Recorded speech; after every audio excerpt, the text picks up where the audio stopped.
to start construction of April 2025. Does that mean that's the golden shovel moment for you guys, that construction officially begins? Because as our understanding, you guys have not pulled permits yet, you've not been approved by UDAP. I'm just trying to understand what are these timelines and why are you guys able to start construction before doing anything else? When we're saying we're starting construction, technically we are, but we're starting construction of one permitted area, which is utility related areas. And same with the demo permits, right?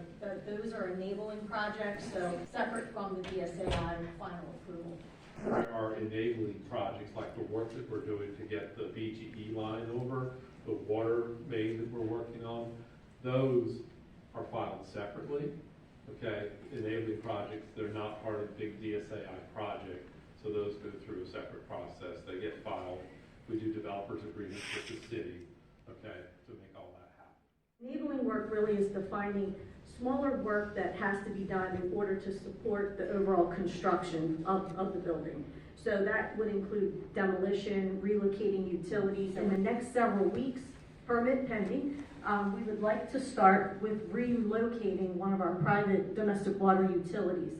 And where that's taking place is around Lyman 1, where we would install a fence up there. All of that fencing is on private property, so sidewalks will remain open, no road closures. We're able to do that utility work inside the property line, and that's called our first set of interim utility relocations.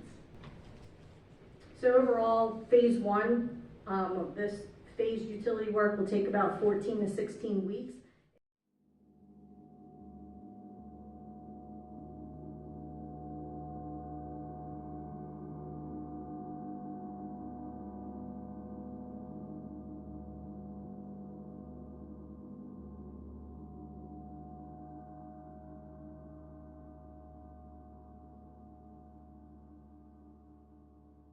When is the official groundbreaking? And when do you have to have all the permits to start that process? We have meetings with the Department of Transportation and other city departments, basically to share what we're doing, the design. We eventually submit drawings, but we have conversations first to make sure that we're addressing their concerns. It's an iterative process. When they get the drawings, they mark them up. We have conversations, we amend the drawings as per their comments to when we engage on city property. So we submit a series of drawings, and in this particular case, we're submitting basically for a grading permit, which allows us to excavate, allows us to do the stormwater management required, like with the cisterns, for instance, I talked about before. We have to install things like that to make sure the stormwater system works, okay? All that happens before we start coming out of the ground, as Stacy likes to say. That set gets supplemented, okay, with more information about, let's call it the above ground parts of the building. Then they basically permit that part of the work. So it's kind of a series of steps that they take to basically approve the whole project. We submit the whole set, but a lot of it, quite frankly, is not complete because we don't know it yet.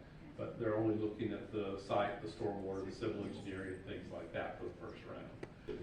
So these conversations that we talked about with the Department of Transportation, Department of Public Works, Department of Planning, all those that basically have oversight of the city, the right-of-ways, things like that, we engage with them to make sure that we're not doing anything that they disagree with or following their standards. And had our first UDAP meeting quite some time ago, so it allowed us to begin those conversations.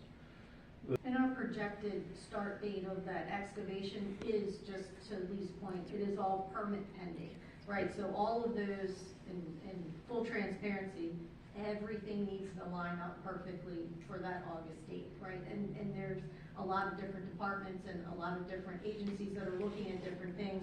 And if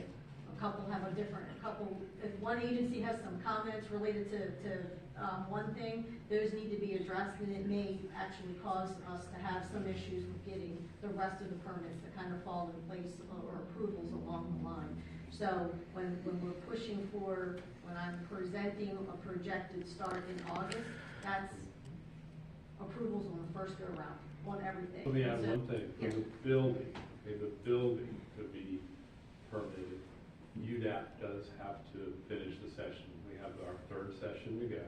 but the Department of Planning has to let Department of Housing and Community Development know that we have finalized the UDAP meetings before we can issue a permit.